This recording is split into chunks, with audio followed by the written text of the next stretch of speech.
பூரியும் மசாலும் எப்படி செய்கிறதுன்னு பார்க்கலாம்.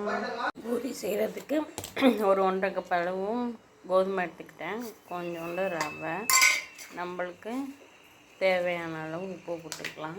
கொஞ்சம் கொஞ்சமாக தண்ணி ஊற்றி நல்லா பிசைஞ்சிக்கலாம்.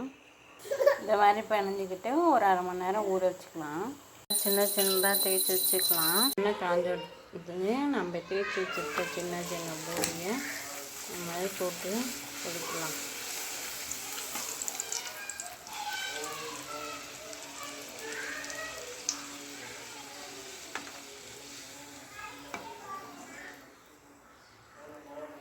பூரி எவ்வளோ உப்பெல்லாம் வந்துருக்கு பாருங்க.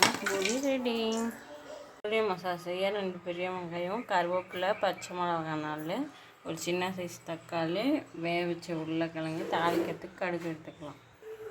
எண்ணெய் காஞ்சதுக்கப்புறம் ஒரு கடுகை போடுவோம். கடுகு பொரிஞ்சதுக்கு தேவையான அளவு உப்பு போட்டு வதக்கிக்கலாம். இந்த மாதிரி நல்லா வதங்கினதுக்கப்புறம் ஒரு 2 ஸ்பூன் கடலை கரைச்சி வச்சுக்கலாம். அதை ஊற்றிட்டு ஒரு சின்ன ஸ்பூன் மஞ்சள்தூள் போட்டுக்கலாம். தேவையான அளவு உப்பு போட்டுக்கலாம்.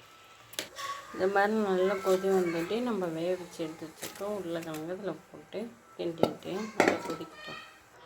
பூரி மசாலா ரெடி. சுவையான பூரி ரெடி.